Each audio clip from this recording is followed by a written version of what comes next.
G'day guys, and welcome back to another Wednesday night for the live stream. So good to have all of you here. We've got a few in the chat room already, 63, which is fantastic. Hope everyone has had a great week. It's been an interesting week. We thought we were going to get away with another week without any more gun bans, but unfortunately it didn't happen. Tasmania surprised us, but we're going to go through all that later on. We also have Peter from the NSE going to drop in quickly and tell us about an announcement he's got. And it's just a general talk on guns this week. So before we start, please hit that subscribe button and find us on all the social medias, all the links from the description, Patreon as well. If you like the show, we would really appreciate it if you signed up for that. So anyway, I'll bring Jason in. Here we go. G'day, Jason. How are you? What's happening, everybody? Welcome to another live stream. We said we were going to I don't know what's going on, man, at the moment. We did we did say this, didn't we, at the end of COVID? We said they'd be coming for the guns, and I hate to say we're right again, as per usual. It's actually scary. The things we're saying are actually coming true, and what to do, I don't know, man. I'm actually getting sick to death of talking about gun bans, to be brutally honest. But, we can't even go a week. We're supposed to do a shooting or hunting one this week, which, that would be a change, wouldn't it? But we just seem to get more and more bloody gun bans. If it's not one state, it's another state. If it's not that state, it's someone else. Unbloody believable. Yeah, it's sort of a double-edged sword. We want to talk about guns, and then we've got to bring the news to people. I only just received an email from a guy in WA, and one of the things he said was, I get a lot of information from you and me. So, and he likes that. So, and he went on about a few other things, but he said, yeah, if it wasn't for us, he wouldn't be getting a lot of information. So, yeah, it's sort of like no one else is really doing this. So, I guess it's up to us to bring the news and keep people informed. And, otherwise I'll just be sneaking all this in underneath the radar and no one's saying anything because no one knows about it. Yeah, well, we did say this was going to happen. We didn't realize how right we're actually going to be, which is kind of scary, like weird and scary all at the same time. And, a lot of the things we've said over the years just have all come true. And it's unfortunately, I wish it didn't actually. I would prefer to be wrong, but unfortunately, that's just not happening at the moment. So. Yep, exactly. And I see a few new people here. Orange Star, well, I think you're new. It's a bit hard to know because we get so many people coming through. We don't see everyone every week. So Mickey G, nice to see you. Long Range Lead Slinger. Actually, this week I put out a long range video. So I don't know if people like long range videos because I only got 800 views. So maybe no one wants to see long range videos at all. So or long range videos where you actually hit something, I guess. But yeah, I don't know what it went wrong there. But it was a dud video, that's for sure. Sort of a waste of time even making it. Yeah, what do people like? I guess they can let you know in the comments what they actually like and what they want to watch. Got some regular people in here too. Chris, legendary. Chris Miller, Phantom HD, our buddy Colin Penfold, DJ Coops. Who else we got? We got tech support. Oh, tech support's back from the call center overseas. So we'll welcome back to support. We've got Jake. Must be his lunch break. Yeah, must be his lunch break. They even get lunch breaks over there. Jake Craig's in, of course, back. Long-range lead slinger, I should say. Joseph Sherman, Matt Cato, Phantom HD, Epic Flyer. We've got our buddy, Daniel Andrews. He's back again after his lockdown. 1, 2, 3, 4, 777. He's back. No more lockdowns, Daniel Andrews, you bastard. I caught on TV the other night. There's a guy on Married at First Sight. It's Daniel Andrews, man. It is Daniel Andrews. It looks exactly like him. So if your missus is watching it, jump on and look at Daniel Andrews on Married at First Sight. It looks exactly like him. And you just feel like you just want to, but who else we got? The media did a suck-up thing on him the other day and had him buying a bottle of wine or beer or something. And going on about how good looking he is and how wonderful he is. It's like, get your hand off it. Joseph Sherman. Who else we got there? Nick Blackwell. Neil Constantine is one of our regulars too. Stan Mance as well. Yeah, there's heaps of people on, man. It's good. 116. Aaron Johnson, he's back. Sorry if I've missed anyone. I'm just Harps 666. I'm just trying to scroll up. Overland 4x4 Australia, he's back. Harps 666. I think I already said that. Lone Wolf, he's back. Tezza shooting ferals, he's back again this week for another round of craziness. Who else we got before we move on? Matt Beckham's back. You seeing anyone there, Aaron? Josh Robinson, Stu Orbiton or Auburn or whatever. I'm not too sure on that last name. A few new ones, which is really good to see. Jai Travel. That's really good. Aaron Johnson. So it's awesome to see all you new guys here. Every week it's getting busier and busier. We've already clocked over 100, 118, which is fantastic. I'm only 10 minutes into it. This is absolutely awesome. Yeah, Aaron Johnson said, woohoo, he's no longer a nobody. He's part of the regular live stream. So there you go, Aaron Johnson. Welcome back to the live stream. There you go. Got your name up in lights here. Anyway, before we start, though, people should give it a thumbs up. That's what we do appreciate. In the live stream, let's crack it up, crack it on, as they say. Let's boost it up to at least over 100 right now. Looks like some of the silly buggers again before, and we're doing the thumbs down again last week, and then the thumbs down halved the next day. So you cheeky buggers watching the stream and being funny and then changing it. Well, we did upset a few people on Facebook this week, so I'm sure that's their way of having a dummy spit, I guess. Hang on, it was you this week. It was you. You joined in. I'm trying to keep my nose clean. Yeah, Mr. PC. Fulcrum's back as well. Fulcrum, welcome. I've seen him before. Who else we got? Any newbies there? Bagara, HMR operator. We can't leave him out. Bagara. He's a valued member of the community. I think I said Epic Flyer. Haven't seen Griffo 117. Haven't seen him before. Mickey G, I'm not sure, but welcome. Dallas Wood, I haven't seen him before. And our friend Neil and Rod. So, welcome to everyone here. And as Jason said, give it the thumbs up. And when this video finishes, guys, if you could lay a comment in the comment section underneath this video, because it really helps. It boosts the algorithm and brings it all up. But yeah, I wouldn't mind knowing what sort of videos you want to see, because it takes a long time to make these shooting videos, especially the long range ones, because I'm a bit picky about my long range. I like things to go right, and it takes a lot of time to set up.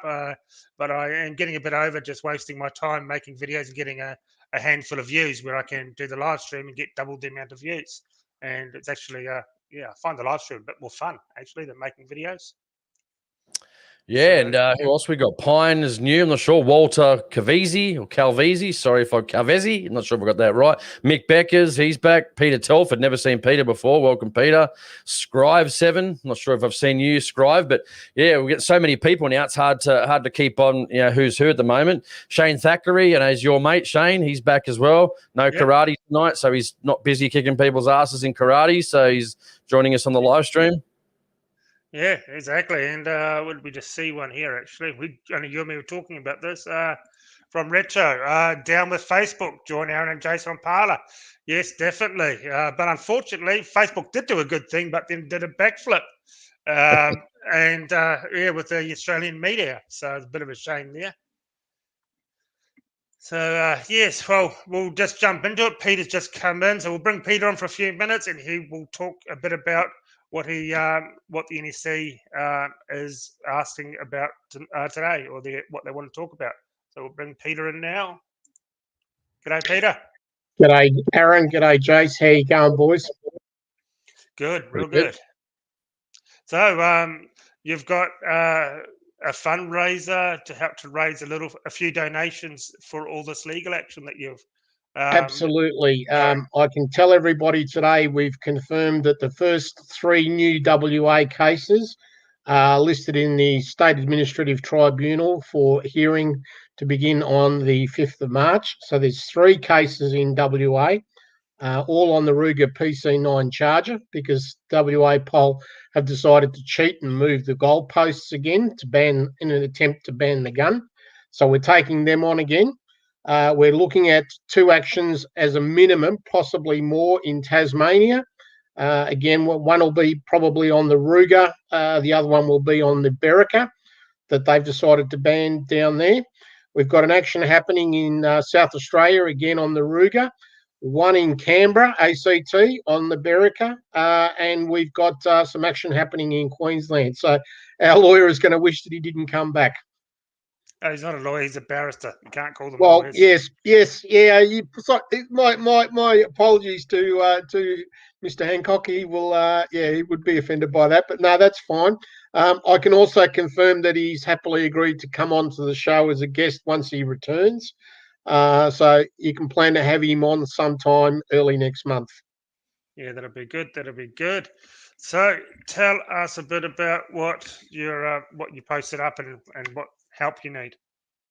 Look, we are basically calling for donations. There's just so many cases going on.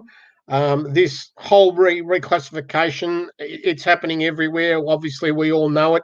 They're all playing it, playing the game. It's death by 1,000 cuts to take our guns away from us. We all know what that is. And we just need to stop it, and we need to stop it once and for all. And it's about time they started getting hit with legal cases, which they can lose. We're very confident on the WA case again that we'll win that one. They basically made a mess of it yet again.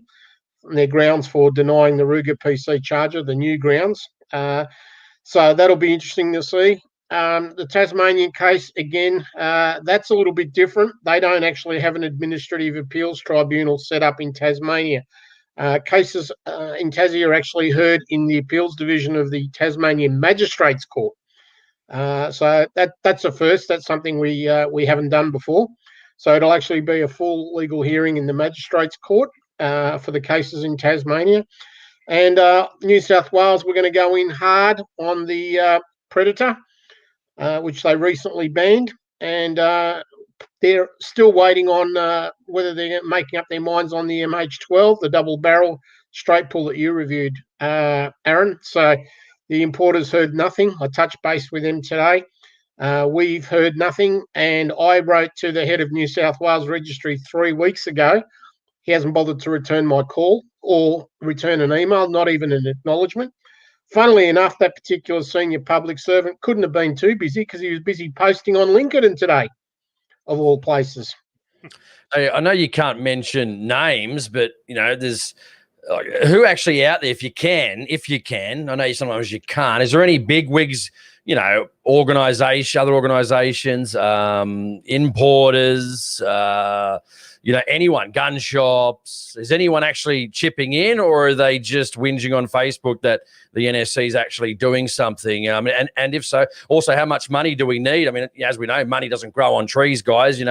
We said join the NSC. $10 really doesn't go far at all. This is to get people in the NSC, to get sort of media and help them out, because they're doing a good thing. Is anyone actually getting behind this, or are they all just whinging on Facebook that the NSC is doing something out of jealousy instead of actually throwing some money behind this? Is there anyone we can actually give thanks to that's actually, you're allowed to mention that's actually helping out, or at least throwing a bit of support behind the NSC?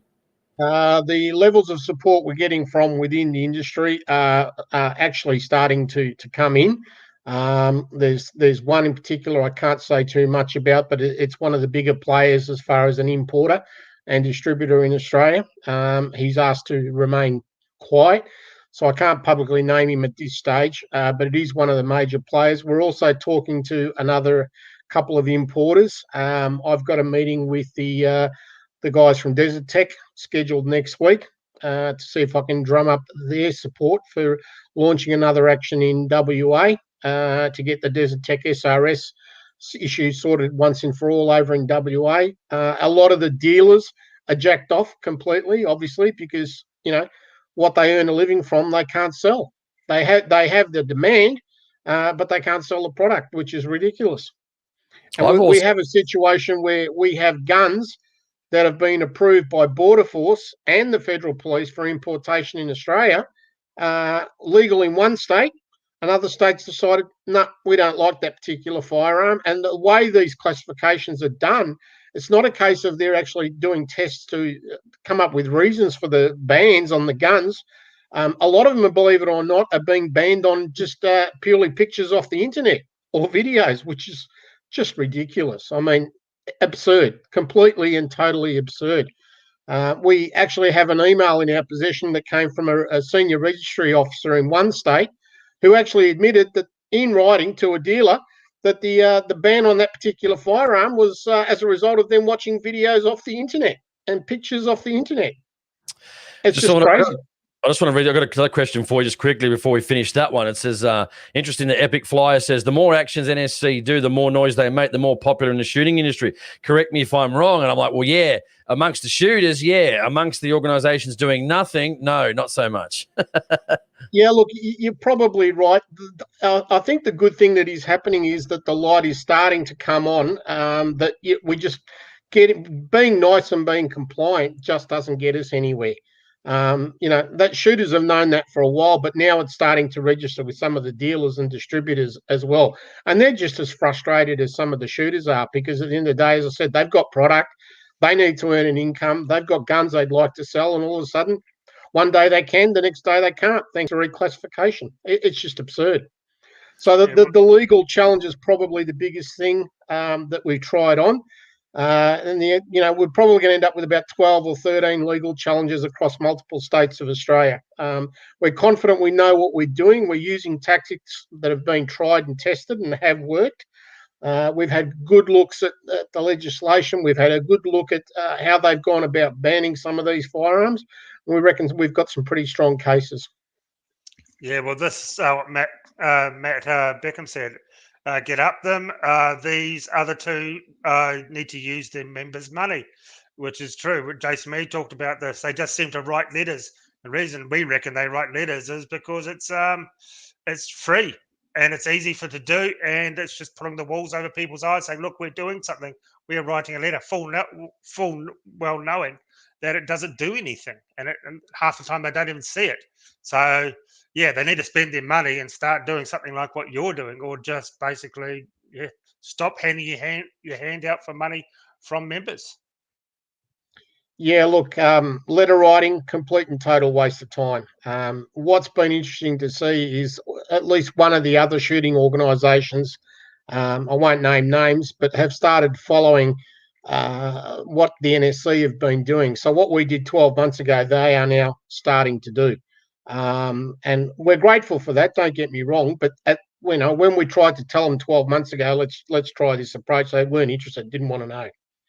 Yeah, exactly. So, one quick one, just a final one from me. I mean, they're obviously in WA, they're trying on this, and we were talking about this the other day on the phone. They're trying this very, very sneaky move of we actually make application to the tribunal about a gun getting taken off a certain person that they don't want someone to have. So what they actually do, and this is very cheeky of them, is right before it goes to the tribunal, they throw their hands up and say, "Oh, okay, we'll let that person have that." But the problem with that is when someone else goes to apply, they say no, which in sort of effect is a ban anyway, because every time somebody wants to get a gun, whilst they may be able to actually get it, they'll have to actually go to a solicitor or a barrister or someone to fight on their behalf. So they know this. Is this very cheeky way about they're doing things? Because the reason they don't want it to go to the tribunal is because if it does, it might set precedent for everyone to have. So tell us about this little avenue of, oh, okay, he can have it, but then if I went and applied for it and I moved to WA, they would reject me. Then I would have to go see a lawyer, and then they'll go, oh, before we go to the tribunal, oh, okay, we'll let him have it too. And then all of a sudden, they don't want precedent set at the tribunal by allowing this gun, and it's a case-by-case basis. Yeah, look, you're 100% right. In WA in particular, Jace, that's been a favoured tactic of WA poll. Which is one reason why we now have 3 applicants on the 5th of March, all starting hearings in the SAT for the same firearm. So we're basically going to swamp them and force them, or try and force them into a position where we can get a case heard. And we believe that all 3 of those applicants in WA are outstanding applicants. They have a genuine reason and a want to have the Ruger PC9 charger. And yeah, we're very, very confident that with 3 cases on one firearm up in WA, we're going to try and force their hand to actually have the case heard by the SAT. It's either going to be that, or WA poll will back down and give those 3 shooters their Ruger PC9 charges. So there'll be at least 4 PC9 charges in owners' hands in WA. Well, how do they then stop the floodgates? It's just illogical. So, it is nothing more than a delay tactic and an attempt to cheat by WA poll by moving the goalposts. Yeah, Where's there a link? Do we need a link or something? How are they going to donate, or how are they going to give a bit of money? One question, this is obviously a rhetorical question. Are you aware of any other organisations that are running 13 cases around the country at all? No. Okay, good. Yep. No. Guys, anyone that wants to donate can donate via our website. There's a link on the website to donate for the campaign. We've also set up a GoFundMe. You can donate straight or via even PayPal via the NSC website. So this is a fight we have to win. If we don't win this, we're just going to keep losing more and more guns via reclassification until there's basically absolutely nothing left. And that's obviously the intent. Yeah, I'm just looking here. You can go to nationalshooting.org.au right at the top. Donate now. It's right there, guys. You can't miss it. Maybe later on we'll get Aaron to bring up on the page the website, and then we'll show him how to do it. Yeah, I'll bring it up right now. Here it is. Okay, yeah. There it is, right at the top, guys. Next to become a member. Right here. And guys, whilst I'm here, I'll just take this opportunity to say a huge thank you to everyone that has donated. And we couldn't do what we're doing without the support of the members. It is just so fantastic to see the support for the NSC growing every day. We've actually reached a stage where we're looking at putting on possibly at least another 2 lawyers on a contract basis to take on work, because there is just that much work. We'll be doing other things like revising the website shortly, which will make it easier for members to interact. But all of these things cost money. And at the end of the day, this is what we run on. None of us are paid. We're all volunteers. We put in hours and hours of time. I see that there's a post up tonight from a gentleman who calls himself Skitzel, who I think might be new to the show. He got himself into a bit of a situation with New South Wales poll, and I rang him and helped him out on Saturday. And that's just the minor stuff that we do. Forget the legal actions. Legal actions are probably 60% of what we do, but helping out shooters on a case-by-case basis who are members is what the other thing that we do. And none of it we could do without the membership and the donations and the support. So, again, if you can open your hearts and your wallets, I know things are tough and things are hard, guys, but we really, really need your support. We've set a figure of about 10 grand, which is not huge for the fundraiser. And, yeah, we're comfortable if we can get somewhere near that or close to that to do this. Yeah, definitely. And also you can, if you want to become a member as well, you can join up using our discount codes as well. $10 for your first year and become a member of the only organisation who is actually really fighting for us. So that's shooting if you can afford 25. I was going to say, if you can afford the whole amount too, guys, better off paying the whole amount. Use that it helps to get the $10 memberships, but as we know, that doesn't go very far, to be brutally honest. That's it's not even a foot-long Subway sandwich at Subway or a McDonald's meal. So if you can afford the 35, pay the 35. I just saw Rob's Woodworking said he's set up he's just set up a monthly donation. So fantastic. Again, just got to say it. Who else has 13 cases going around the country, guys? The other ones can talk and blah, blah, blah, but I don't want to concentrate on hammering anyone else. I just want to say these guys are doing 13 cases around the country. That costs money, no doubt about it. So get onto it, donate, do whatever you got to do. Yep, exactly. Yeah, that's fantastic. So, make no donations too small, I guess. Everything will absolutely help. That's for sure. I keep saying, hey, when are we going to get that Clive Palmer? We need a Clive Palmer of shooting. Just one that loves shooting and wants to give us all their money. I'll tell you what, boys, if someone can find that Clive Palmer type, I'll give him a free gun. Yeah, I'm still waiting to hear back from Russell Crowe. It's been a year. He's one of yours too, isn't he, Aaron? When we don't like him, we disown him and we say he's a Kiwi. When we do like him, we claim him as an Aussie. Isn't that right? Exactly. I'm still waiting for my phone call back from him. Yeah. It's from my hometown. Yeah. So well, that's really good, Peter, with the donation. So, guys, definitely jump on and donate to the NSC and join as a member. You won't regret it. And, guys, just a quick reminder, we've got an election in WA on March the 13th. Amongst the other things, the NSC put out their recommendations for how to vote today. It's very, very important that the current government in Western Australia does not gain control of the upper house. If it does, shooting in WA and the terrible situation over there is only going to get worse. So, guys, if you're in WA and you haven't voted, you can vote as of today onwards. Early voting opens. But please have a look at the NSC's How to Vote guide and vote accordingly for the parties that we think will do the right thing by shooters. Yeah, and we had Aaron Stonehouse on last week, which was a very interesting interview. So, yeah, good to have him on for a whole hour. You don't normally get that with a politician, and very nice guy. We talked to him before, and he's really down to earth, and yeah, top bloke to talk to. So let's hope he gets in, because over there he's one of the only ones who is willing to help us. Yeah, no, absolutely. Very, very nice guy. Spent a bit of time talking to Aaron, and as I said, he's an NSC member as well.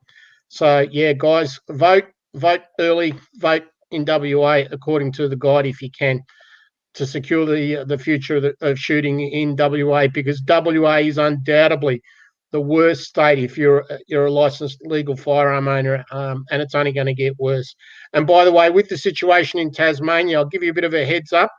The classification committee in Tasmania that classifies guns actually hadn't met for nearly a year. So you can expect more gun bans in WA because they are behind. In Tasmania, because they are well and truly behind in their workload. What we saw yesterday was just a catch up. Yes, yeah, I remember you telling me that this week. Yeah, this is only the first one. So it's started off at 8, and then for some reason they lowered it down to 5. And yeah, we've got all the guns here we're about to talk about and show you what they are. Some actually really surprising of what they're trying to ban. So yeah, a couple of those guns were on the Cat D list and already tightly controlled in Tassie. They've now been banned completely. So even licensed Cat D holders in Tasmania now cannot own or use, for example, the FN L1A1 or Australian SLR that they were previously allowed to have for professional pest control purposes down in Tassie. Yeah, it's not good. It's not good. But we'll go through all those guns soon and show you what they are. So thanks a lot for that, Peter. Thank you very much for coming on and telling us about the donations, and definitely donate to the NSC. It'll be really appreciative. And thanks, guys. Appreciate the opportunity to come on the show as always, and a big thank you to the members. Oh, you're welcome. Thank you very much, Pete. We'll talk soon. Bye-bye. Bye. Okay. Well, that was good. I just got to say here, we got Joseph Sherman said he got refunded $100 from Tac Toys Gel Blast. I guess it must have been the one in South Australia. So I'm not sure what's happening down there, but he got refunded. He goes, you'll be sending that to the NSC. So good, some people might say, well, you're sporting too much of the NSC, blah, blah, blah. Again, I just make that very, very simple thing. Name one organisation that has 13 actions going across the country, guys. The answer is none. You know that. I got to say, I don't say this lightly, man. This is probably the biggest thing we've seen in 20 years, 25 since Port Arthur. This is the biggest thing we've seen from an organisation in 20 years that are working around the clock, that are working at 10 o'clock at night, that are taking calls on a Saturday and Sunday in their private time for no money. Hours and hours and hours of spent getting the information for the barrister to be able to prosecute these particular issues, to get the licenses back for people that lost their guns during COVID. You've seen them on the page. You've seen them on the NSC page, the NSC supporters page on Facebook. The people are writing in saying, thanks to the NSC, you got my gun license back and things like that. So, again, if you guys have got money, I know it's a tough time. We don't like to ask. Most of us don't like to ask for money. But if you've got a few bucks, throw it the NSC's way. Join up on a membership. If you can afford the full amount, great. If you only afford the $10, use the codes. But, yeah, I've not seen this from anyone. This is what we've been waiting for 20 years. I've written countless letters. Letters don't work. I said this on, I think it was last week's stream. It was Friday afternoon before the last weekend, and I get an email from another organisation. So I've got to get onto this petition. Mate, petitions don't work, guys. They don't work. You're wasting your time with petitions. The government looks at it, laughs, mocks you, and rips it up. And then, but we're going to get it into the House. The government has to look at it. just in the comments, I'd love to hear from you guys. Actually, this is a good one for you guys, right? Name one time a petition has worked and what was changed from a petition. Let us know in the comments, because my answer is none of it ever in 25 years since Port Arthur. It's a waste of time. And instead of wasting that time, what they could do is actually start legal actions themselves. So let us know when a petition's actually worked, because it never, ever, ever has. Well, you look at that one we had here in Queensland, a big petition that went on for quite a while, is the official government one, because the government already said don't ever send in change.org stuff, because that's not even considered. It's got to be the official government one, and co-signed by someone in Parliament, I think. They had the one for public land hunting in Queensland. Thousands and thousands and thousands of people in the petition saying, yes, we want it, we want it. It's only, I think, last year, wasn't it? And what they do, they got it, and they basically said within a minute, this is never, ever going to happen in Queensland, ever. We're not even going to look at it, and threw it in the bin. That was the end of that. This is all just feel-good stuff, guys. That's all it is. Listen, I get why they're doing it. I get it. Yeah, it makes them look like they're doing something. It's free. It takes a bit of the negative publicity off. I get it. That makes sense. You know what I mean? But again, do not be fooled, guys. Do not be fooled. Petitions and letters don't work. I mean, look, I even think I've got it in here, Aaron. It's here somewhere. Anyway. Well, when these organisations try and fool you about writing in letters and these petitions and all that, it's just a way of them hiding the inactivity, just masking the inactivity, just like an air freshener. That's all they are, to spraying air freshener over their own shit, basically. So, hey, 1,000 letters, guys, is on this USB stick. Over 1,000 letters, right, on this USB stick. That's where I store them, right? And then now I've got them on the cloud as well, my cloud, but not one of it's worked, guys, not one single letter. And I've got all the responses. I used to scan the responses. All the responses are on that stick too. I used to scan them with, look, this is how set up I was, guys. That's a scanner. I used to get them in, and I'd scan them, and I'd put them on that USB, and then now I put it on my cloud. That's how dedicated I was to it. I had a system going of how I used to scan their responses back to me. I'd have their names of the politicians, who I was sending them to. Again, I'm 10 years later. It just doesn't work. I mean, I think we should probably give up on that now, as in, move forward and forget talking about petitions and letters, because most people that watch the show know they don't work. They'll make you think they try and work, but we all know they don't, because not one thing has changed from a letter or a petition. So forget the letters, get behind an organisation that's actually fighting for you. And again, that was a rhetorical question. If I could say to you guys, name one organisation that has, that's doing 13 actions of some kind around the state that actually went into bat, not only for gun bans, but for individual shooters to get their licenses back during COVID. Again, you're just not going to see it. This is the biggest thing we've seen in 20 years. Well, what we did see in COVID was a shooting organisation here in Queensland saying they're going to go to court, then doing the big bat flip and not doing it. That's what we did see. And then the NSC jumped in. So we've got a few super chats been coming in. Thank you so much, guys. I put them up while Peter was talking. Phantom HD, $10. Thank you so much. Come on, guys, donate. Even a little bit counts. I'm a single dad with out of work, and I have to scrape together $10 to give. Thank you so much, Phantom. What state are you in, and can anyone help Phantom with a job? A fellow shooter, help him out.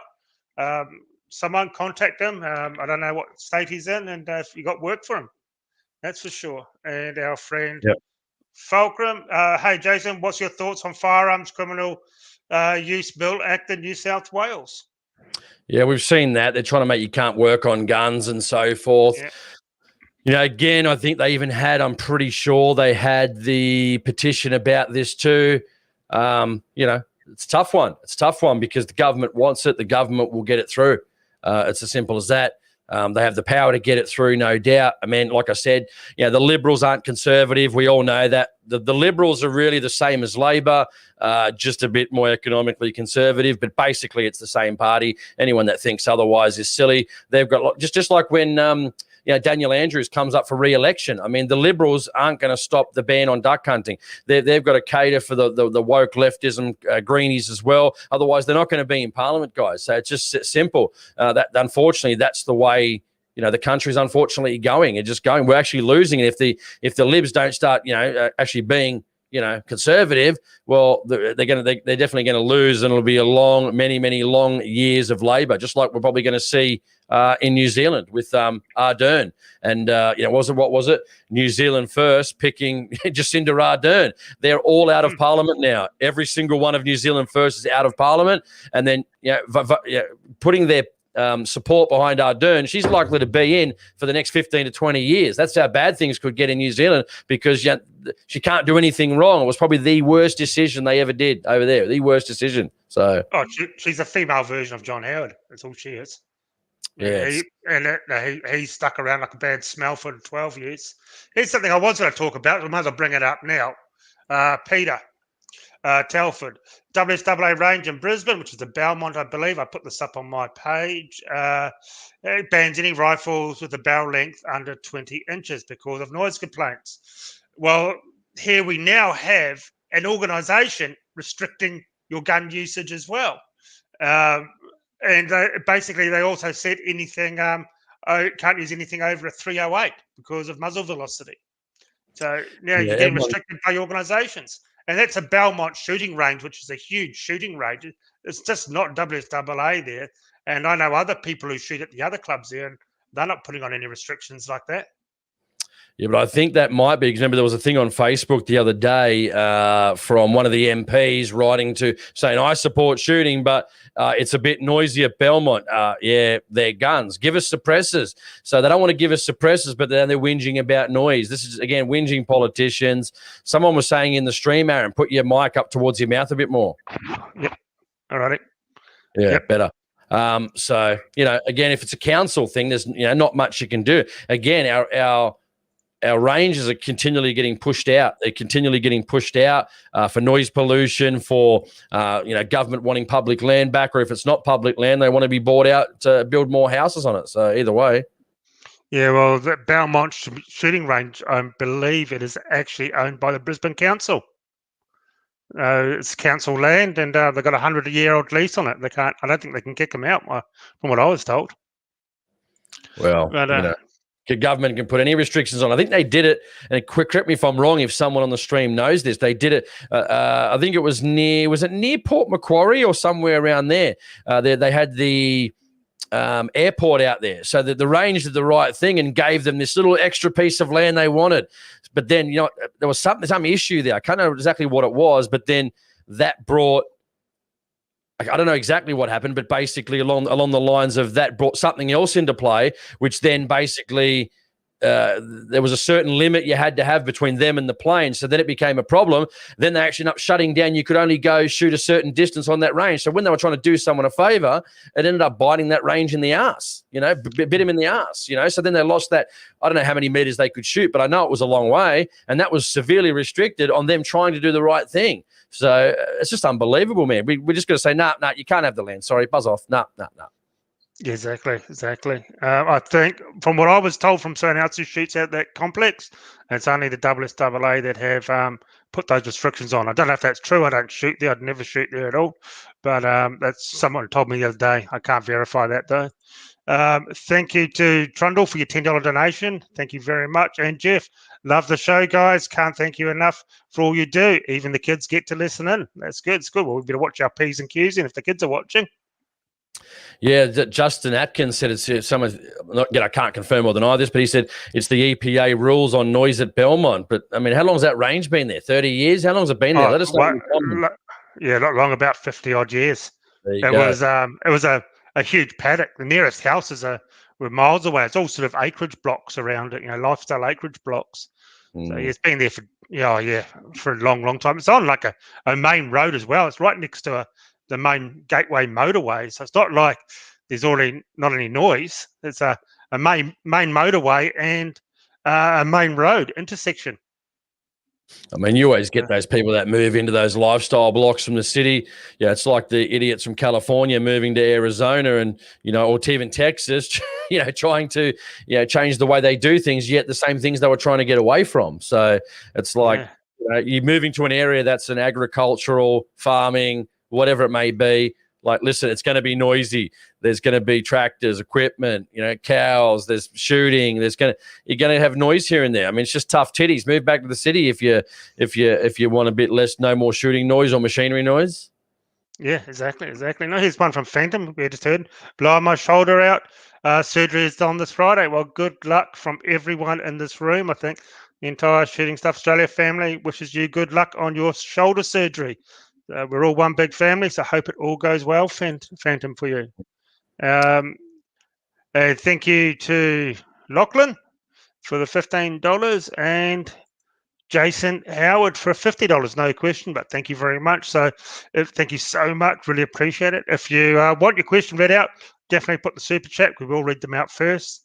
So really do appreciate that. So anyway. I think we're almost 45 minutes into it. So I think it's probably time we talk about the couple of articles.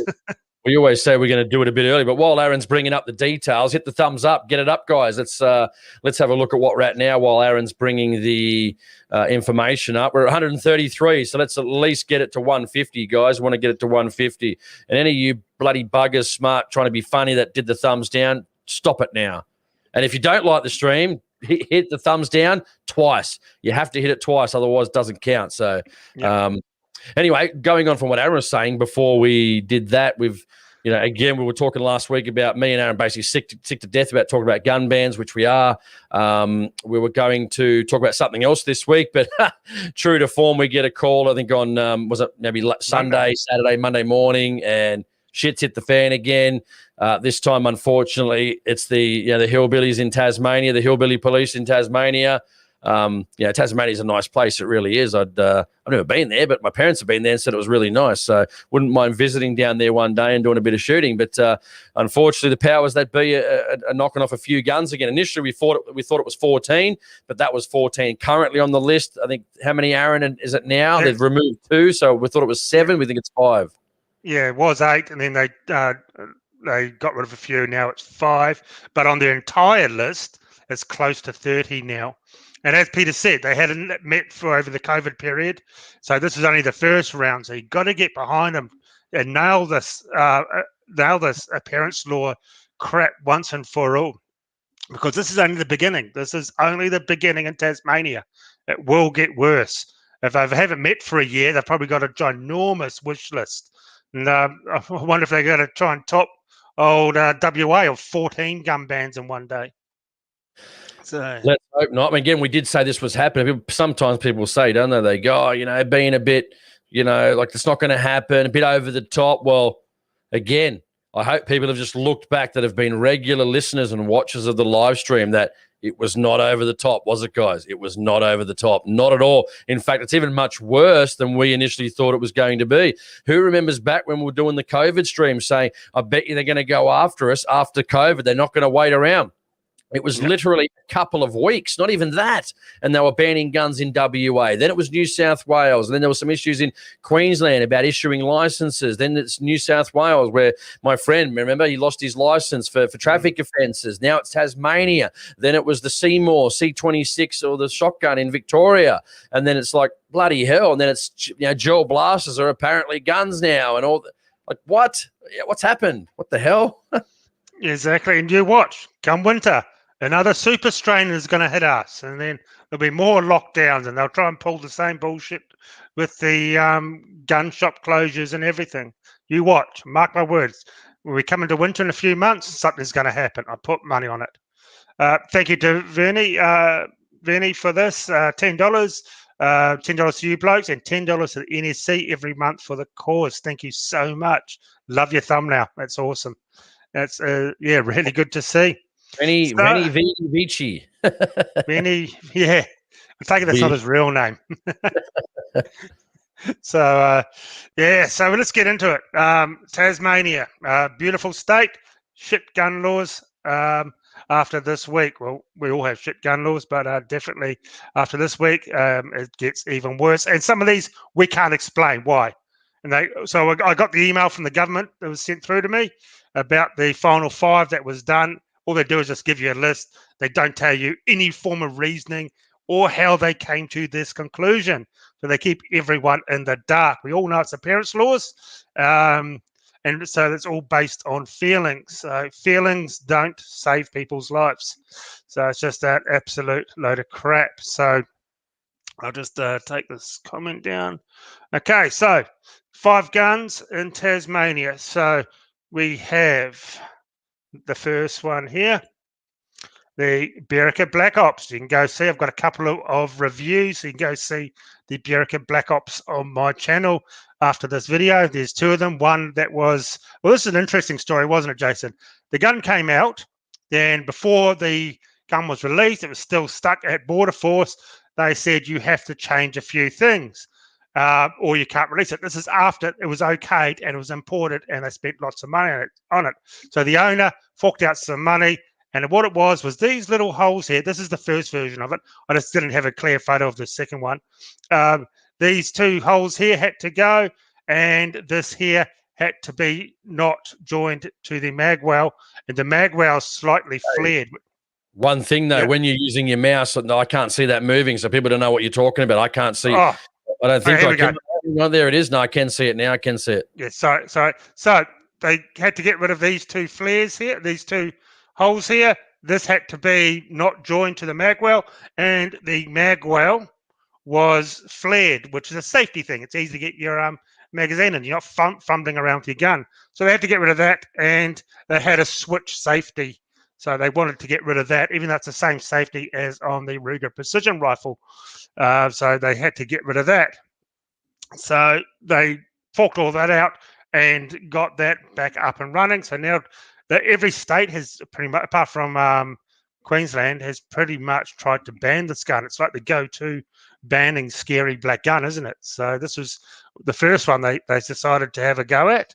So it's just a normal straight pull, nothing too scary. Class is a bolt action gun, and it's a category A rifle, the easiest class that you can get. So that is the that's the first one. And you haven't shot that yet, have you, Jason? No, I haven't shot it. I mean, again, even those issues that you pointed out, like how does that, why would you ban a gun based on that at all? It makes no sense whatsoever. Absolutely none. I mean, how does that make us less safe or safe, like a flared magazine or a connection to the magwell? It's just it makes this idiot stuff up. You'd have to be like literally borderline simple. You'd have to be like Forrest Gump, you know what I mean, to actually want to put this sort of stuff forward and actually be taken seriously. Like, Australians are just dumb. They really are. These politicians are dumb. These cops are dumb. These people on these committees, they're just dumb. It's just just doesn't do anything. It's just a waste of people's time. Like, it's just crazy. It is.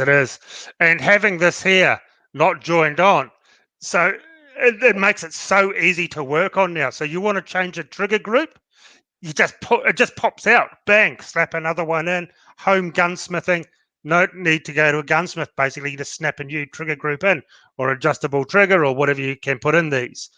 So basically, they made it easier for people to work on their guns and trick them up. So that's all they've managed to do on that one. That's absolutely ridiculous. Good gun, fun gun. And very enjoyable and a very popular gun here in Australia because we can't have semi-autos. Let me just say one thing too. I'm hoping these organisations are importers that are bringing in these guns, are supporting people like the NSC that are actually fighting on behalf, using their money to fight an importer's gun ban. So I don't like to see guns banned, but if an importer or anyone's not going to get involved and throw some money NSC's way, well, let your gun be banned then. It's just as simple as that. Obviously, you don't believe in your product. So anyway, I haven't heard of that happening, but if it has happened, I mean, hopefully these, if the NSC is taking on the cases to fight these bans, well, the importers should be slugging up quite a bit of money if they're interested in actually selling their gun moving forward. Well, we both talk to Peter and Neil from the NSC quite regularly. And from what I understand, not one importer in Australia who has had some of these guns banned, apart from one, is helping them out with another gun. But the mainstream guys, not one of them who have had a gun banned have pitched in and said, hey, here's 10 grand to help you out. Some of these companies are multi-million dollar companies, and they haven't pitched in to help the legal fight for the NSC. Not one single cent. One thing, Alan Powell, 1776, said Thanks, and Laurie as well. Thanks for the money there, the super chat. So it's good. Yeah, thank you very much. I did put them up. Thank you so much, guys. So yeah, that's the first one. Absolutely ridiculous. Unfortunately, this still banned in? Is this banned in? It's not banned in New South Wales, is it? I think you can still. I think you can still have the Berica. There was one There's one that I think still on the ban. I've got to go back tomorrow and have a look. I know there's one I think that's still banned, but there was two, wasn't it? Was that the Berica? What's the other brand? There's Berica. The Predator. Was it the Predator? Sulan? No, it's not Sulan. I think there's two that were going to ban. They said okay to two of them. I think one still is, but again, I'll confirm for next week. I'll get that detail. I don't know offhand. Well, the Predator that we talked about a couple of weeks ago, that's banned in New South Wales. That looks a lot like this one, a bit cosmetically different, but it banned as well. So they in New South Wales, they let this one stay, but banned the Predator. That looks almost the same. No, there's no reasoning in it at all. So you just can't win. The Berica did bring out a pink version, a pink camo version a couple of months ago. So maybe that saved them. Can you have that one? If you probably can't even have that one. Oh, the color doesn't matter. Like just because it's black. I mean, I really just can't believe this. This is just it's a sheer and utter lunacy, absolute lunacy. Yeah, well, this is not the only one. The other Berica models of the Black Ops, the Navy SEALs, which is all silver, and the Desert Storm one, which is desert tan color, they're also banned. It's just not the Black Ops version, it's the other color schemes as well. But they didn't mention the pink version, pink camoed one. So I wonder if you can still get the pink camoed one, because that's called something else, not the Black Ops. Pink so Ops. That'd be interesting. Yeah. Pink Ops. And actually, for a pink gun, it's not bad. I actually met a really nice guy down at the pistol club, and he actually had one. And at first, when I heard about it, okay, pink. I'm not too sure about that, but he had one. It actually looked all right. It wasn't gaudy or anything. It wasn't in your face. It was subtle. So, anyway, let's take Laurie's super chat off the screen. Let's go to the next one. I'll be here all night if we keep doing this. Haven't got enough time. Yeah, so that's true. Yeah, we only got 40 minutes. Okay, next one. The Caltech RDB 556, so 223 basically, semi-auto Cat D gun. No legal shooter unless you are a pest controller or have millions of dollars to own big property can get this gun anyway. So absolutely pointless. They've taken that even away from Cat D. So you can have AR-15s, you can have Steyrs, you can have the Chris Vector, which is very scary looking, but you can't have this. So there's not much to talk about this. It's just this run-of-the-mill bullpup 223. So Cat D, less than 1% of the shooting community can actually own. They've knocked that off the list as well, which dumbfounds me. I just can't. The whole thing about normally getting rid. Their idea is to get rid of guns out of Category A and B into Category D. Now they're banning Category D. I mean, this looks like something out of bloody Starship Troopers. Yeah, exactly. It's not an expensive gun. They're not overly the top. I know overseas they don't cost a hell of a lot. Polymer gun. I've don't know much about them. I've never used them. I've never used one of these ones. So that was that one. And the next one is basically the same, the Caltech 308. Basically the same, but a 308 version. So Caltech copping a bollocking, the old Caltech company, they wouldn't be happy, but I guess they don't really probably care about the Australian market, so it doesn't really matter anyway to them. But no, like a lot of gun companies don't even see the point of Australia, where we're a fraction of their sales. They couldn't really care less about what happens over here. There's that one with Ruger with their SR 1911, I think it is, the silver one. They sold something. I can't remember the exact figures, but I was told they sell about 11 in Australia a year. 45, you need a high cal pistol license, which is a pain in the ass to get. As we all know about pistols, they said you can't bring that in because the safety doesn't have a red dot on it. So they asked Ruger, can you put a red dot on them before you send them over? They said, no, we're not going to stop our production line for about a dozen guns that come to Australia. So you can't get it because of a red dot on the safety switch. A lot of people saying as well in the comments, because it's a bullpup. It's like that's what I mean. Like, oh, heaven forbid, it's a bullpup. It's somehow worse than some other type of gun. I mean, this is it's just crazy. I just love to know who and what their rationale and thinking is for coming up with these stupid ideas week in and week out. It's like, I can't believe I actually hire these people. Like, how much money are they actually on for just being this stupid? Yeah, exactly. I saw a good comment. I actually do want to comment on here. It's bloody gone.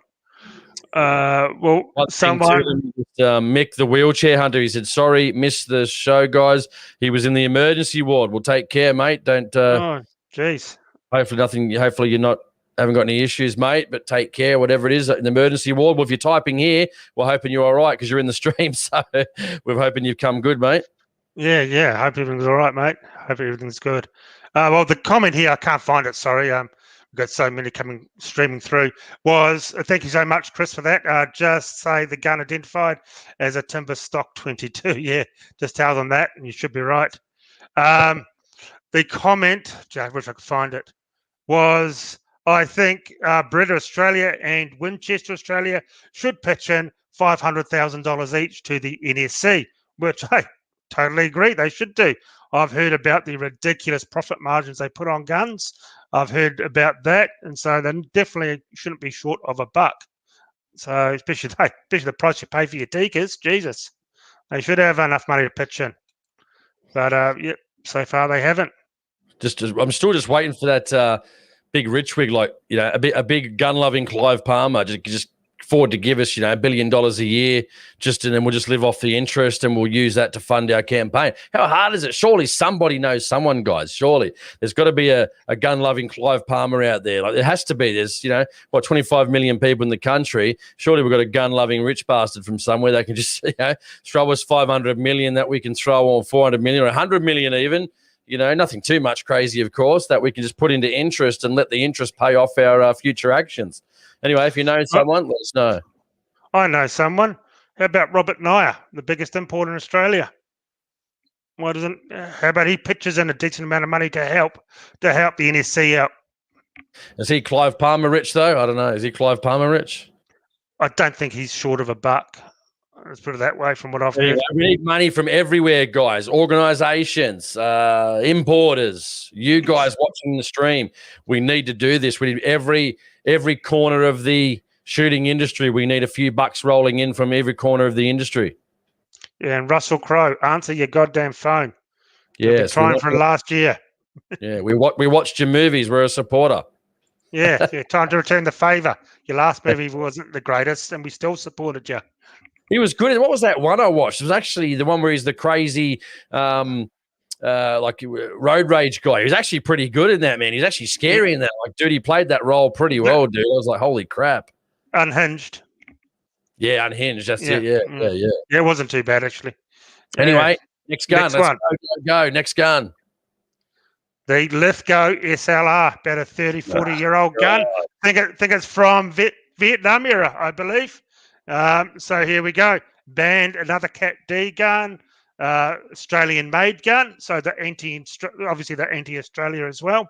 Whoever's banning these. So I think it's from Vietnam. Very reliable, robust gun. A bit clunky, a little bit heavy, but nice guns. Yes, SLR. And so that one's gone. I've only handled one of these. I haven't shot it. I've only handled one. Yep. The old Lithgow SLR. Like, I mean, look at this gun, guys. Look at it. Really? Yeah. Where's anything on this one?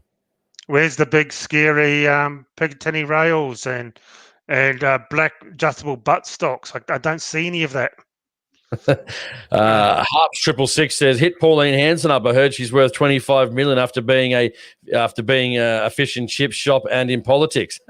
Maybe. Yeah, I don't think she'll be talking to us. So that's that's probably the most ridiculous one on this list so far. Well, out of all of them. It's not good at all. Okay, and we have the final one. So Rose says Naya gets heaps of cash from the government. They will never support real shooters. Well, I hope we're wrong on that. I hope they're going to be the ones that are leading the charge from the front to get these, throw some cash behind the NSC, or at least help out, or at least support in some way. I hope we're wrong on that front. I hope that happens. But, I guess we'll wait with bated breath. We hope that's going to happen. We'd like to see that happen. All parts of the community getting together on this particular issue. I mean, no one can be upset about this. I mean, this is time for throw all our issues out the window, come together, and we need the money. We need the money. It's just as simple as that. And again, I think at this stage, some 25 years after Port Arthur, if people aren't really getting involved, they're just as complicit in these guns being banned as the Greens trying to, and Labor and Liberals trying to ban the guns. So, I mean, the time for excuses about why we're not putting our hands in our pocket are over, unless you're unemployed and you can't afford it. And this especially goes for our big importers. This goes for a lot of the organisations. Anyone whinging and just crapping on the internet, it's time to forget all that and start throwing some money behind these bans. I mean, I just want to talk shooting, and I can't do that because every week there's a fucking gun ban. Yeah, we want to bring some positive news, some real good. Hey, look, the new gun has arrived, or hey, we got a gun back. We can have this now. We want some good news to bring you each week. Something positive. We enjoy bringing you the news because no one else is bringing it to you. And you guys say you're not going to get this if we don't bring it to you. But we just wish it was something positive for us to say. That's all, yeah. While we go into the next one too, just hit that thumbs up again, guys, while we go to the next one. Appreciate the support. There's a lot of people watching. We've had a good stream tonight, guys. Well over 211 people now with a constant of about over 200. So bloody fantastic. The live stream is just building and building every single week. It's bloody good. Well, if we can get 40 more people, guys, phone up your friends and family, 40 more people, we're going to make it the biggest live stream we've had yet. Yep. So, hopefully we can break. Oh, the best one was 1,800 people watched on the night. That was the best one so far. Yeah, let's get to the retirement home, the local homeless people. Anyone, get them on the stream, guys. Your friends, your boss, get them on. Yeah, exactly. Or maybe not your boss because you'll probably get fired for being a gun owner. Yeah, exactly. Don't want that. Exactly. So the last one, and everyone can guess this, it's the new go-to bang gun, the Ruger PC Charger. So, unfortunately, that's banned. You hear a bit of misinformation out there by the FUDs. Oh, you put a stock on it and it's a Category D. Well, not in Queensland, it's not. We've been told we can put a stock on it as long as it comes under the 750 mils because the barrel length's the correct length and it comes under the 750 mils, so you're fine. My pistol club lets us shoot them with the stock on them, and so does several other ones. The issue being is how are they letting them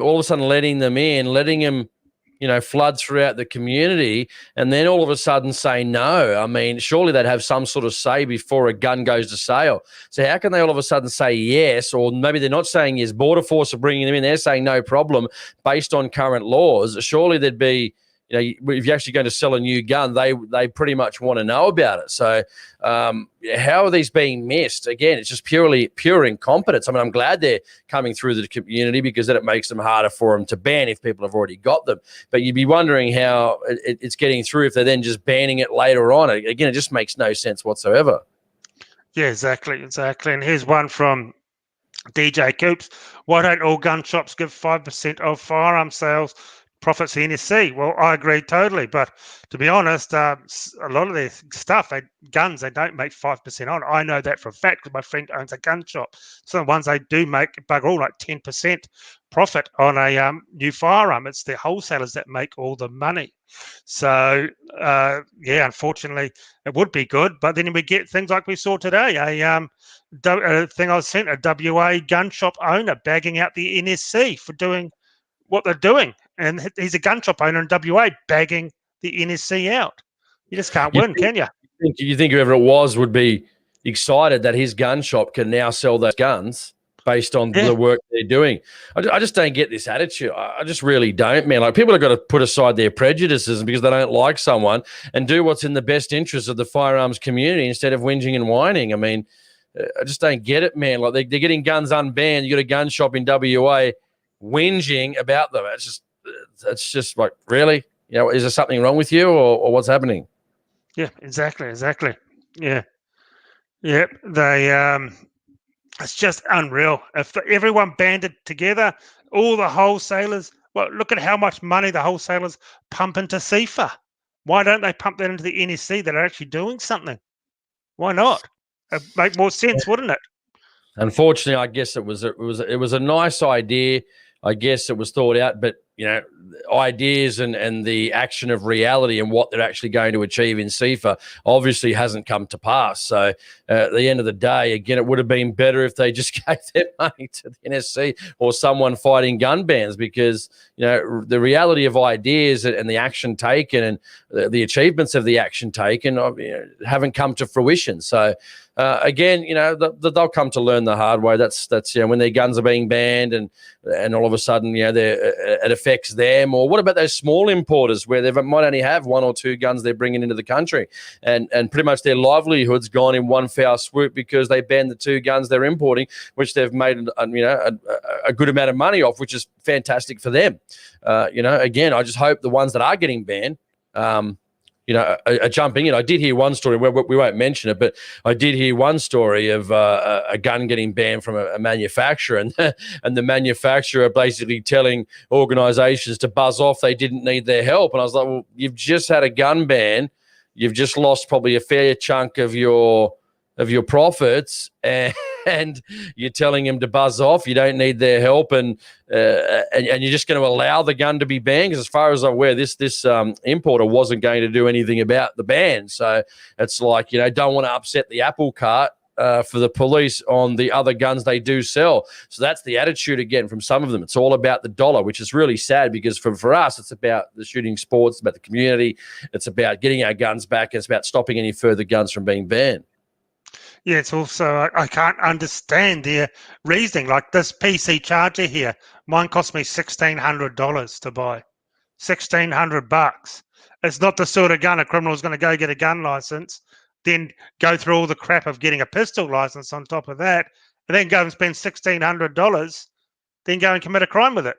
He's going to go to a local pub, buy a homemade one-shot gun, or spend half that money on an illegal pistol at the pub or wherever they get them from, and use that, aren't they? It's just no logic in any of this at all. Well, we saw him a couple of years ago, about 5 years ago. They bought in about 220 Glock handguns through the post. Remember, it was Sylvania Post Office here in Sydney.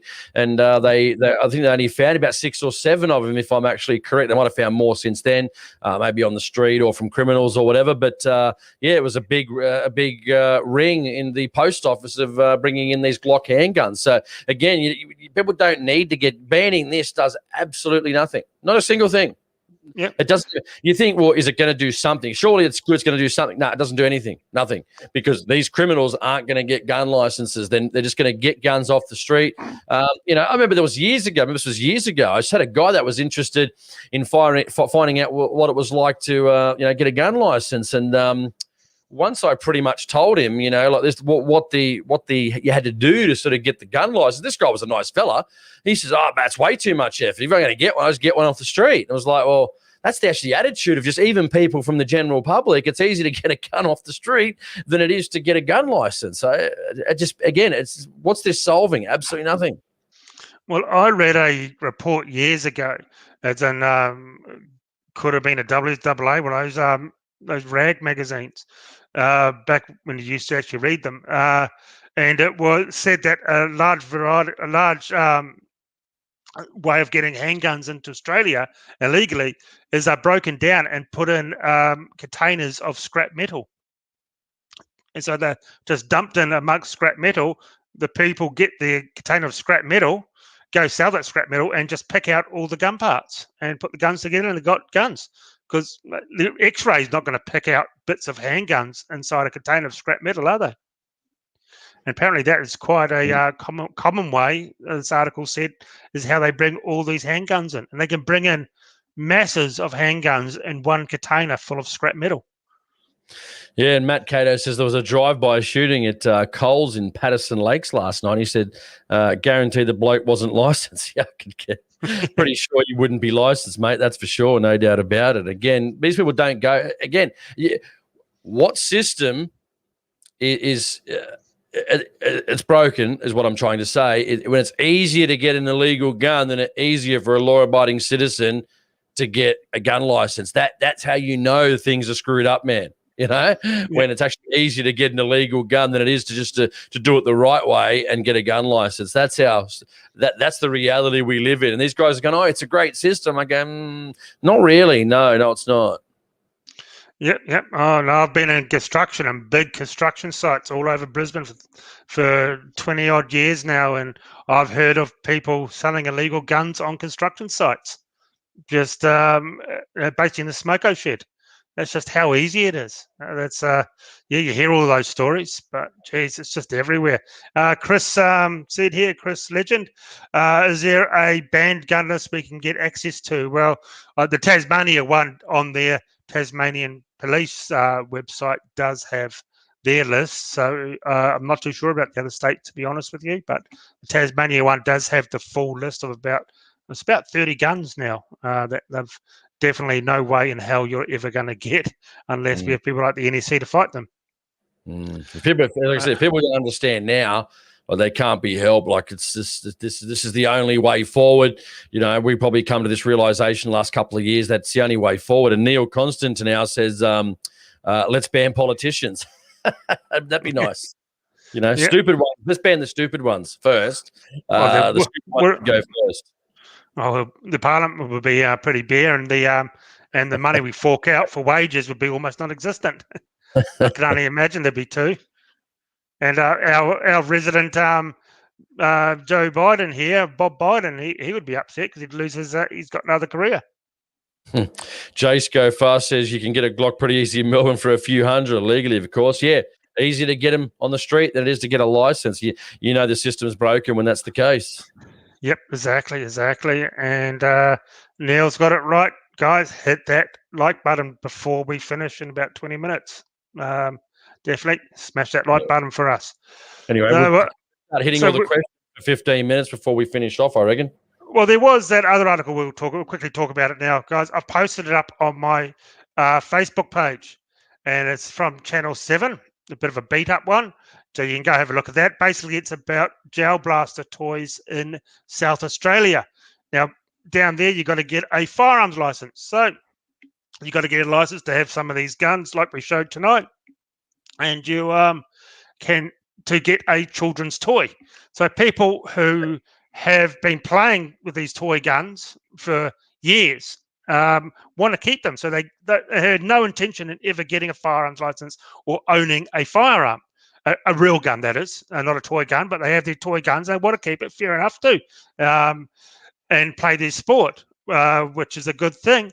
And they can't get it. But one guy said 8 years ago he went to a psychiatrist and he told them on the form that when it says that he did that, and they won't give him his gun license, where he doesn't want to buy a gun, he wants to keep his toys. So it's just ridiculous. So now people just getting a gun license to have a toy that is legal in almost every country of the world that kids can go into Kmart and buy. In Australia, they expect you to have a firearms license and be over 18 years old. What about that one? Tell them about that thing you were talking, I don't know if you can today, about, you know, to get the toy, you have to go get a gun license, but then people are actually being knocked back because of previous history about maybe seeing a psychiatrist like 8 to 10 years ago. Tell me about that story. That's what I just said. Oh, sorry. Got you. Sorry, I missed it. My brain. Yeah, I didn't hear that part. Sorry. I didn't hear that part. Sorry. Yeah, Jesus. Yeah, that's crazy, isn't it? That's crazy about, you know, the fact that to get, that's pretty funny, to get a toy, they're knocking people back from getting toys because they saw, you know, that maybe they needed a bit, you know, they lost their job, maybe they had a family breakdown or, you know, divorce or whatever it was they've gone through. So they've had to seek, you know, some type of assistance, which is completely normal, right, to the average citizen. And now they're knocking them back from getting access to a gun license because they can to get their toys. I mean, I just can't believe it. Exactly. So I've got two questions I want to read out here. The first one from Adzi. I've never seen you before. Welcome to the show. Our parents' laws are just stupid. Yes, they are. They are the most dumbest laws we can actually have. Who is showing their guns to anyone but themselves and fellow shooters? Who is being scared by appearances? So basically, as he said, your fellow gun enthusiasts are seeing the guns. They're not the ones getting scared. It's against the law which I agree. You can't be flashing them around and throwing them around in public or waving them around on your front lawn.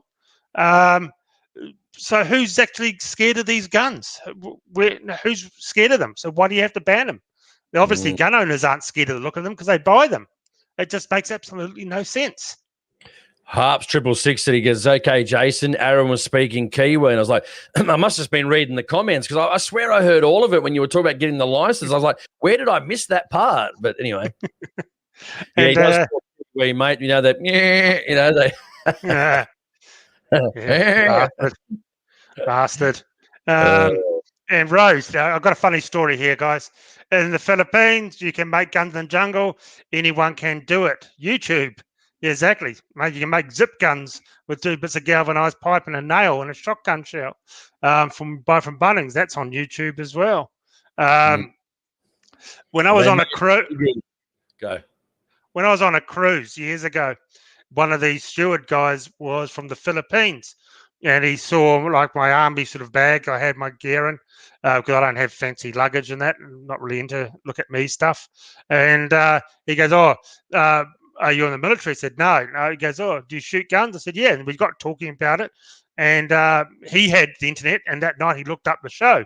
I love the show, subscribed to it. And a few of my friends in the Philippines, I told them about it. So that was pretty cool.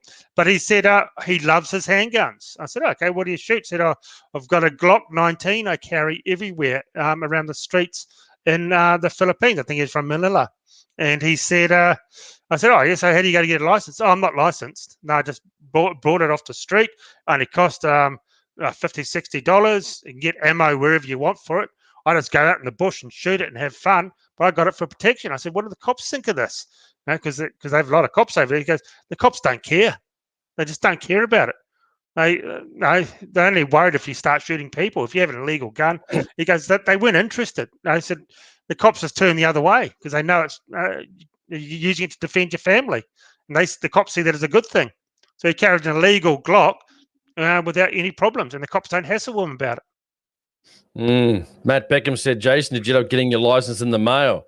Yeah, I did actually. It took 12 months, but I finally got it. It was annoying going to the gun shops, I tell you, and they've got to confirm everything, check the online system. It's at least 20 minutes on top of waiting times to when they've got to check everything. So I'm kind of glad I don't have to do that anymore, mate. I really am. It was certainly very cumbersome, especially once I went to the range and they're notorious for their phone lines dropping out and the FPOS system and the online internet system. So unfortunately, I drove 45 minutes one day and they couldn't confirm I had a license. So I couldn't shoot, mate. I had to freaking go home. That really annoyed me. I tell you what, that's when I really started, sort of getting up and heading out to my local member to start advocating to get that license. So it's just, what could you do? But it's done now. So good for another 5 years, mate. They've deemed me fit and proper for the next 5 years. Yeah. I wish they'd brought it in for give it to you for 10 years, which would be good, like they do up here. And one go, it'll save a lot of hassle every 5 years, wouldn't it? Yeah, MB says, was that a renewal? Yes, mate. Yes, it was a renewal. Apparently, I didn't pay the right fee, but, that was one issue. And then there was a genuine reason on my license. I needed to provide more info. So apparently I went into the manual queue and I said, well, I think I paid $60 or $40, but you had to pay like the whole fee up front for the license. I said, well, I didn't choose what to pay. It's just automatically in there. You can't select what to pay. So really, I said, that's not, she's on, no, that's our issue, blah, blah, blah, but it's gone into the manual queue. And I said, well, when was someone going to look at the manual queue? I mean, has anyone looked at the manual queue yet? How many are in the manual queue? So anyway, I got it. Anyway, onwards and upwards from here. Yeah, there's a Kung Fu here. I don't know how the features make guns evil. I guess wood is friendly and black plastic is scary. Well, we thought that as well until they did the SLR, which is basically hacked out of an old tree. So nothing does not offend these people at all. So I don't get the features. What scares them are just ridiculous. But what really pisses me off the most is they don't tell you why or how they come to the conclusion or the reasoning behind it. I've never seen them say, well, it's because of this, could be unsafe or this and that. Nothing. It's just, no, it's gone. There's no reasoning. They can't justify what they're doing. They just make crap up and no justification. It's just unbelievable. It's our parents' laws. Well, tell us why. Explain to us why it is wrong, why you don't like it, and why it is actually a problem, just not the look of it. And if it is the look, why is that look a problem?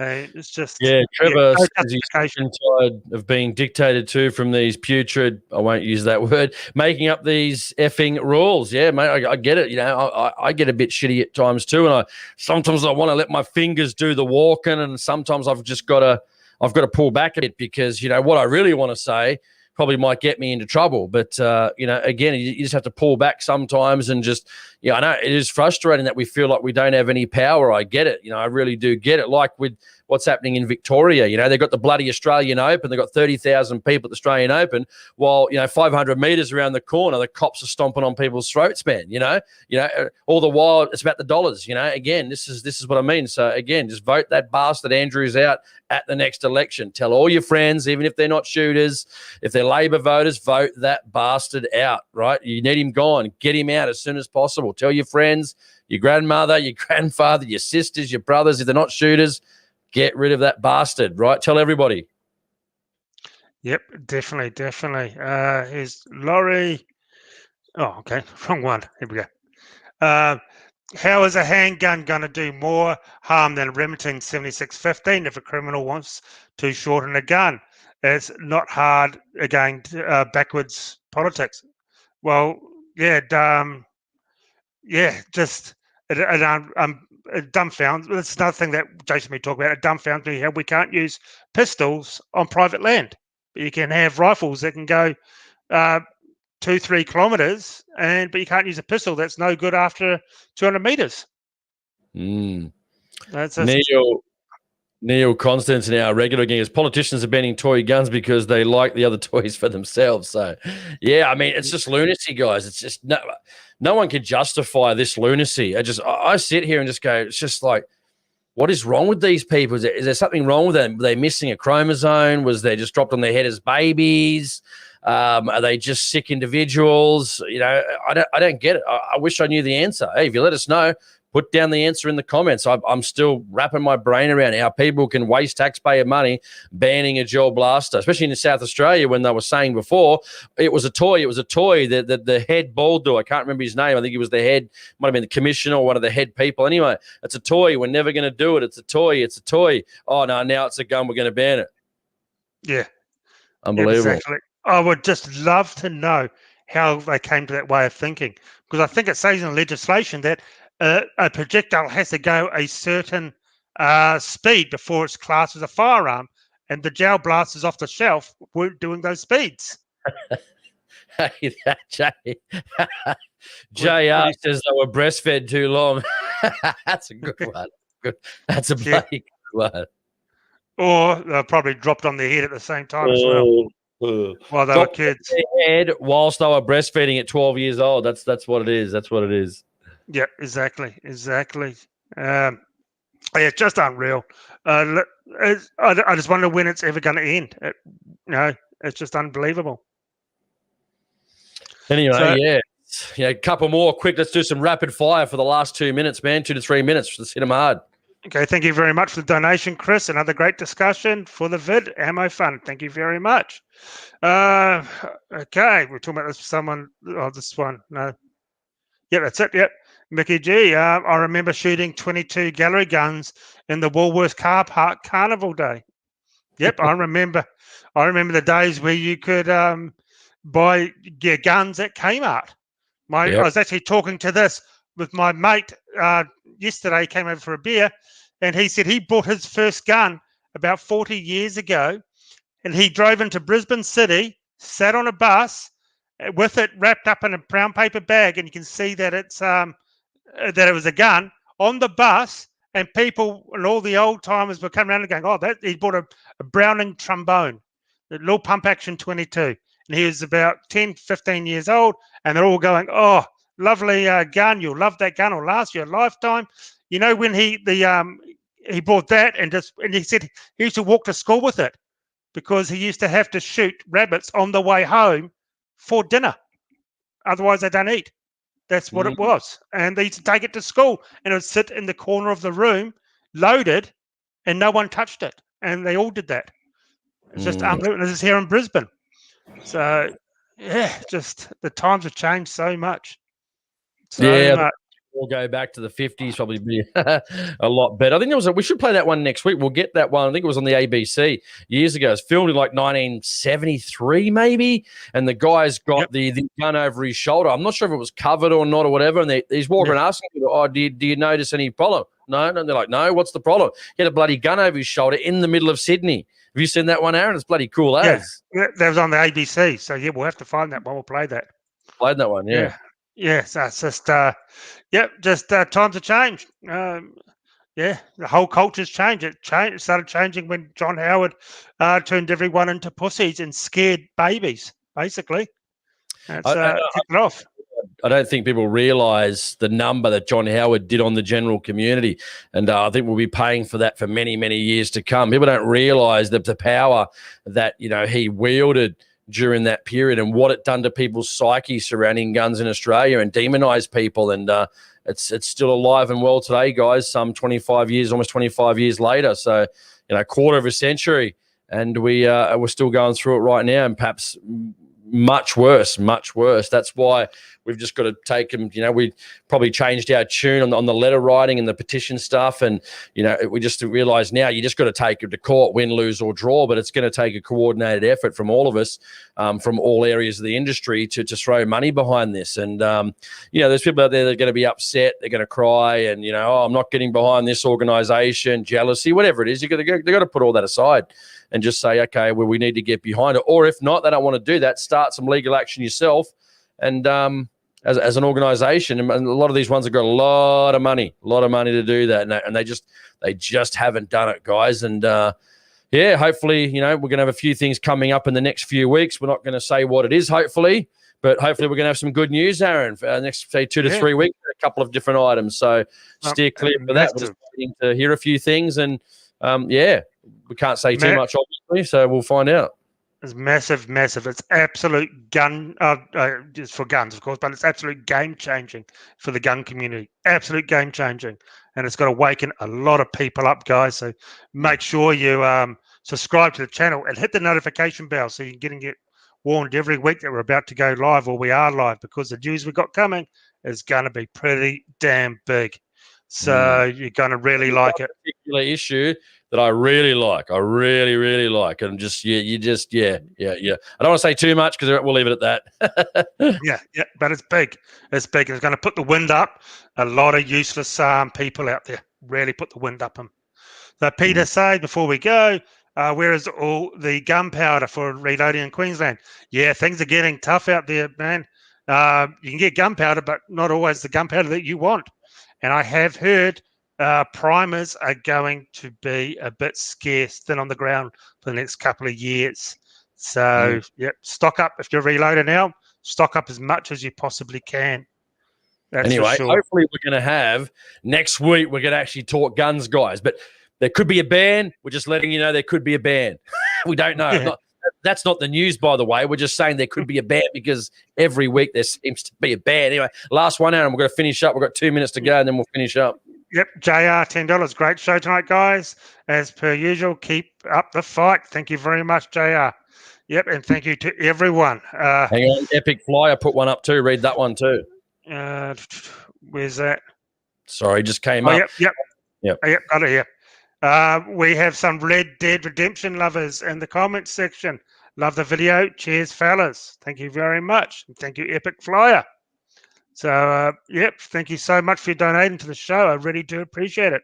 It really does sort of, sort of take the edge off all the preparation and all the work I do for this, because I spend hours looking up stuff and every week to bring you stuff for the show. So thank you so much for that. I really do appreciate it. Hopefully next week we're going to actually talk guns and we're going to read a lot more questions out. We're trying to get to as many as we can with more people coming into the chat.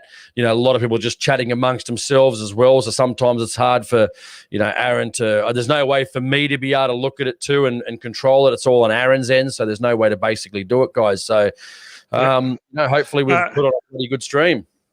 Yes. Another thing, what Jason and me were talking about, what would you guys like? Maybe one show a month of just pure Q&A, and there is no topic.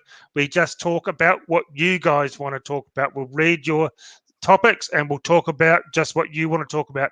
Would you guys like to see that? And maybe one topic, one show a month of no topic. It's all about you guys. The whole show is just about you guys and what you want to talk about. Would you guys like to see that? That's something we're throwing around. You got anything else that you think we could spice it up each week for you that you want to hear, or some sort of ideas? We're open to anything. We want to hear from you guys. It's the final time to put that. What do we got just on YouTube quickly?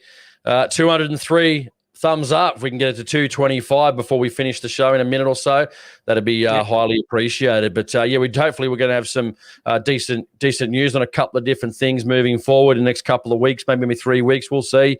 It's going to be good, hopefully, and we're looking forward to hopefully being the first people that sort of share this info, and it's going to be exciting if it comes to fruition. So we'll see. Definitely. Good. And also go over to the National Shooting Council's website, and the link's in the description down below, and donate to their cause, because they do need help. 13 cases they got going in court. No other organisation is doing that. No other. They write letters just to pull the wool over your eyes, and no, it doesn't do anything. But 13 cases for the NSC active right now going to court. So they do need help, guys. So definitely go donate $5, $10, $50, $1,000, whatever you can afford. Every cent helps for them. So please go and do that. They really do need help. They don't draw a wage at all. So everything they come in is basically goes straight out onto the legal action. And barristers aren't cheap, and they're talking about putting on 2 new lawyers. So they're going to have 2 lawyers and a barrister going full time for them. Where have we seen this before? Never. This is groundbreaking stuff. I don't care what anyone says. It's bloody groundbreaking. It really, really is. Hopefully, we could really have them on retainer working full time. It'd be just absolutely fantastic. You know what? Even there's a lot of gun bans, it's a good, exciting time to be alive, guys. I mean, there's a lot of gun bans, don't get me wrong, but, we hopefully can do some fighting and, show that we're not going to be a pushover, and maybe NSC can turn into the GOSA, the Gun Owners of South Africa, where they just knock it on their head straight away. Nah, not happening. Straight to court. See you later. That's it. Not happening. We're not going to win them all, but if we can win some, maybe it might give them cause for caution moving forward. But, And definitely. And what Jason and me have always said, as long as you give it a go, if you fail, you fail. But if you gave it a go, that's what shooters want to see. And these other 2 organisations have been so complacent in doing nothing with the members' money and for too long, and nothing's been happening. Now the NSC is pushing action left, right and centre. So if they fail on a few of these, at least we can say they tried where other people didn't even try. And that's what we've been saying for the last year or so since we've been supporting them. Yeah, 13's pretty good. I got to admit, I'm pretty hard to please sometimes, you might say. But I'm excited for the future. I really am. It's the first time in a while, and it's good that people are listening. It really is. It's sort of humbling, because we've been saying this for a long time, and, sometimes at the detriment to our reputation. I mean, but I don't really care about that. I just care about getting a good deal for shooters. And That's all we can hope to achieve, guys, and hopefully it's not a crack at anyone else to have a go at them. It's to get them to act, and by not saying anything, they're not going to act. So if we push them into action, that's what we hope to achieve. And if someone else out there does a good thing, we'll certainly report on that as well. Exactly, and that's what pisses me off. Trevor Hill and dickhead Dan won't let the Anzac parade go ahead. What absolute bullshit. He let these overpaid sportsmen hitting a little ball over a net play and cram people into that, but people who have fought for their country and defend this country, they won't give them one day, one march. How pathetic is that? Yeah, I know. And Neil says, Neil? Yes, one of our regulars says, get rid of the thumbs down. I said, we can't get rid of the thumbs down. That's good. We love the thumbs down sometimes because, it shows that, we're getting to them. We're getting to them. That's good. Again, don't lay thumbs down. Just take action. Don't worry about what we're doing or saying. Take action. That's what we want. And it's not personal. Stop making it personal. Just take action. That's what we want. That's what shooters expect. And to the other shooting organisations out there, or just stop trying to be a big pissing contest. Who's got the biggest dick? Stop it. We don't care. We don't care. Just do something. Stop trying to outdo the NSC all the time or put them down. Run your own race. Actually do something, for God's sake, and stop trying to piss on everything and try and carry on and put them down to try and make you look better.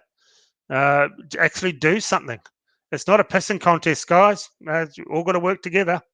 Yeah, we'll give them praise if they take an action, like real action, not just letters and petitions. As I said, we've said previously, we won't harp on that. But, as you know, it doesn't work, and this is their only option. Beyond this, if this doesn't work, well, I don't know what to say. The only option is moving out of the country. If this doesn't work, there's no other option, because eventually there will be no guns to ban. And, there's not many things, if anything, we haven't said that hasn't come true, especially over the last 12 months. It's kind of scary, the amount of stuff we're saying is actually coming true. And sometimes I hope it doesn't come true, but it just is. And I don't know what to say in regards to that, but yeah. Yep, no, exactly. Anyway, good stream. Let's wrap it up. Yes, it is. Thank you very much, guys, for tuning in this week. It's been a cracker of a night. A lot of people have been watching. Really appreciate it. We really do love hearing from you guys. So next week, hopefully it will be a good show. Or one more here from Nathan, $10. Thanks for the info on the NSC. You're welcome, Nathan. And thank you for watching the show and supporting the show with a donation. And thank you to everyone that has given us a super chat tonight.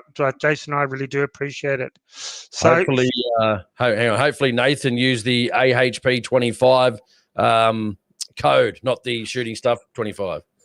yeah, Jason needs his numbers to be boosted a bit. Boost my numbers, guys. Boost the numbers for AHP 25 on the NSC website. Do not let me down, please. I can't live coming second. No. And badly second. Was it? I'm 2/3 more ahead of you. So he was being pushed. I get a bit complacent sometimes. Aaron's been pushing it a lot harder, obviously, than me. So he deserves the win. He's been pushing it harder, so he deserves the win. But guys, you got to get me back. You got to get me back up the top, please. Please don't let me down. Give Jason some love this week, guys. Give him some love. He's upset. He wants to be loved. So anyway, Cracker said, "What's the link, mate? It's nationalshooting.org.au and the become link's below. Or donate now." The link's below in the description, guys. It's right there. Click on the link, and it'll take you straight to the sign up to a members page on their website. So thank you so much, guys, for joining us, and another great chat. It does go fast, and thank you so much, and thank you for sticking with us for it's been about 6 months now. We've been making these live streams, so we're not going to go anywhere. And have a great week, and I hope all you guys get out for a shoot this weekend. Take care, and see you next week. Good night.